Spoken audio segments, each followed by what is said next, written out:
Well, I know that these are very personal things that I'm saying, and that I'm really talking about myself as a writer. It's this place that has this renewing and reconciling and refreshing quality for me, because this is my place. It's the place that holds the stories that have been important in my life as I have lived here, or what did we get? Back up. If we could just go back to the stories is what you were saying. Well, I know that all of this is very personal stuff for me, because it's this place that holds the stories that are deeply personal for me, that are meaningful to me, and that my feelings are invested in this landscape. I guess I love all landscape, but it is this particular part of the world. Along Highway 7 is a major part of my world that I go to feel this feeling of connectedness again.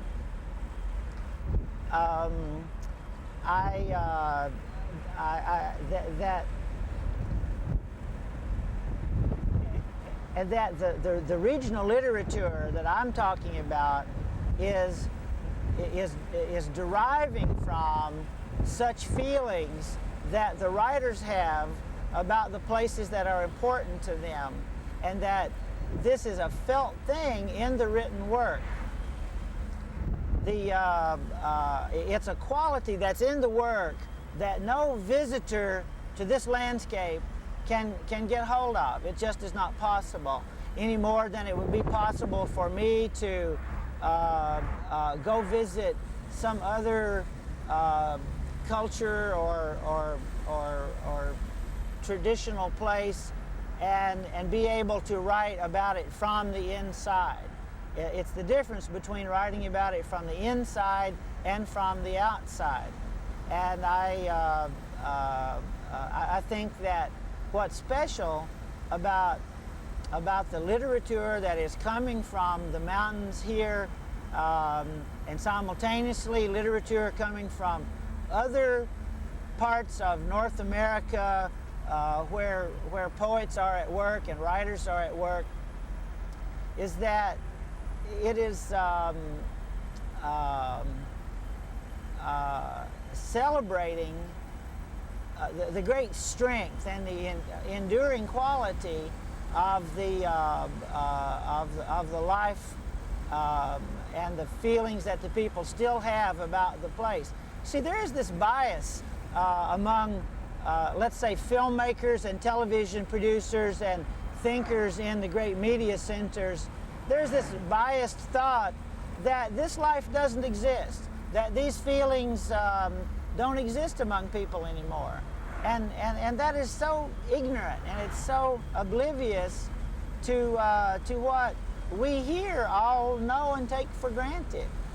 And when you have that kind of bias, that's what it means to be marginalized. That means that powerful people with powerful media are dismissing you as obsolete or even vanished.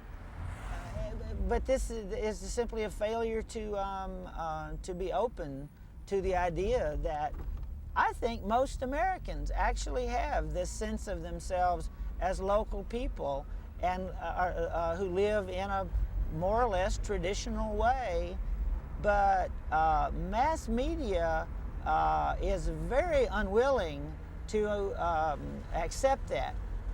You see the bias in all the entertainment TV media, the kinds of programs that I see, which have a certain entertainment and fantasy value, really disrespect the life that the folks live here. Boy, a great example of this was just the other day when Kim Basinger bought that town down in Georgia. The next day, one of the networks sent some reporters down there to interview the local people to see what they thought about being purchased by a famous movie star. And the television guys showed up with a copy of Playboy magazine, and in which Kim Basinger is naked. And on camera, without warning, they found these old gentlemen sitting on Main Street there, and they handed this magazine of Kim Basinger and recorded their reactions to this this naked woman in Playboy who had just bought their town. And it was infuriating to see this because it came out of the same attitude that I'm talking about, which is one of condescension that leads to some forms of exploitation that is the history of the struggle. Contour relationship. We can go whenever you're ready. Do you see these cliffs along here? They're so interesting that they almost illustrate what I'm saying. Okay, go.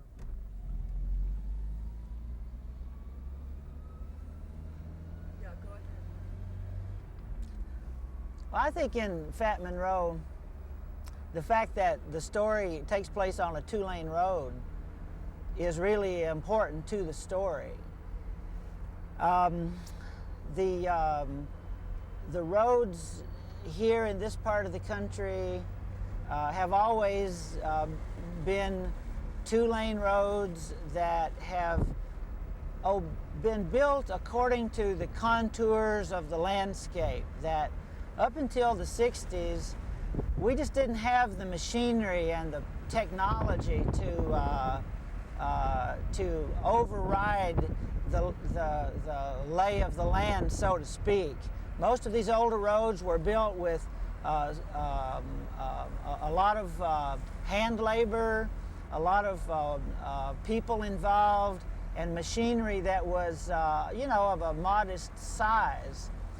But by the 60s, the machines, for example, used in strip mining, these big earth-moving machines, were so enormous that it was possible to depart from the lay of the land and impose your engineer's will to make a cut through the mountains, or even to remove the whole mountain to build your four-lane road. And of course, Eastern Kentucky is covered now with modern four-lane highways. But you can see that such highways are a real departure from the modesty of scale of these older roads that we're driving on, such as Highway 7. And that when you have roads built according to what I will call human scale, then you can have human life experience of the kind that we see in Fat Monroe, good experience and bad experience, but intimate experiences among people on a human scale that you just don't have when you are dealing with the enormity of modern highways.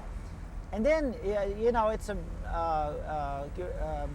easy leap to make there to refer to all that has changed since the early 60s, from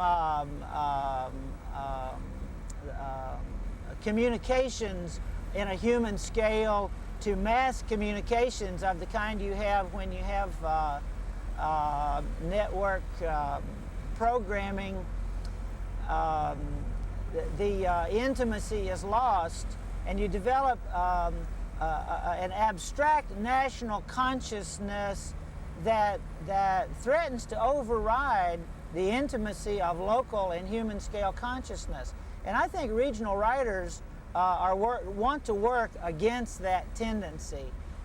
Regional writers want to hold the attention to the human scale and the local scale as a valuable thing, as a necessary thing for quality of life. So I have my own need to return to these roads, in a sense, to kind of recover my balance and my spirit when I have spent too much time on in the fast lane, as it were, or on the four lanes, where life seems so separated from the way I like to think is natural for people to live and to be.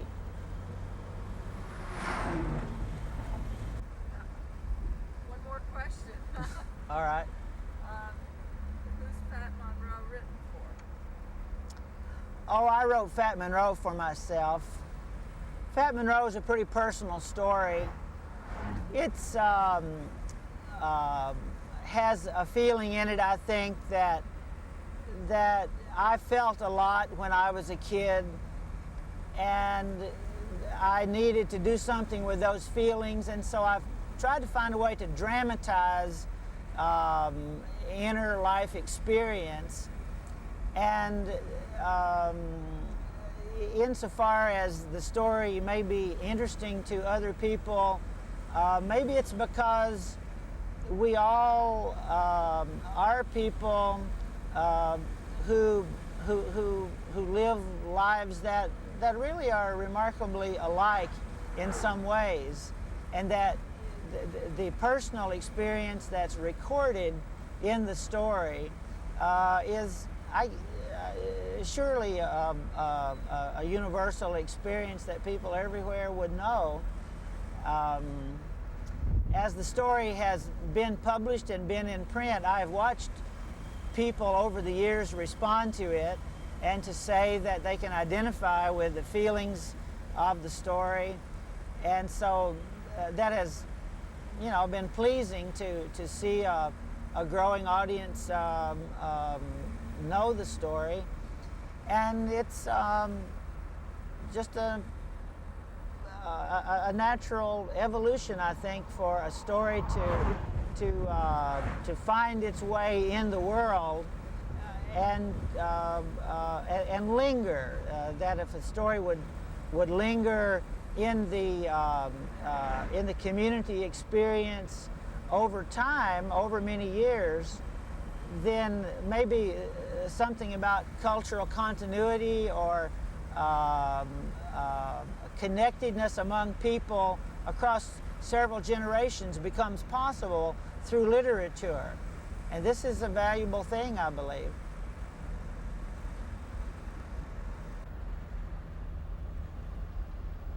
Yeah, I think it is really two different questions in a way. You know, why you write something or who it's intended for. I mean, it's almost, that's afterwards. Yeah, it is. After the fact, when a story or any artistic object has been around a while, it begins to have a life of its own, separate from the artist's intention for it.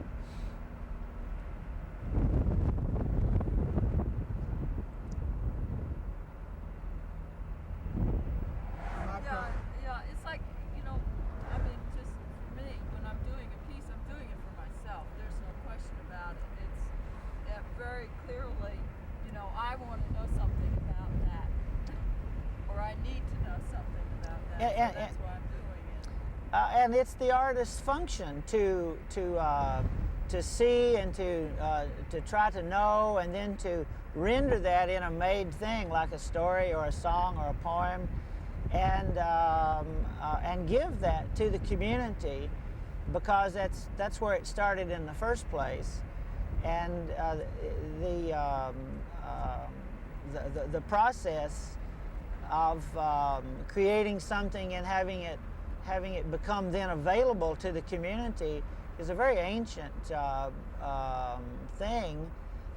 The drawings of animals on the walls of the caves is the oldest example maybe that we have, but it's the same impulse.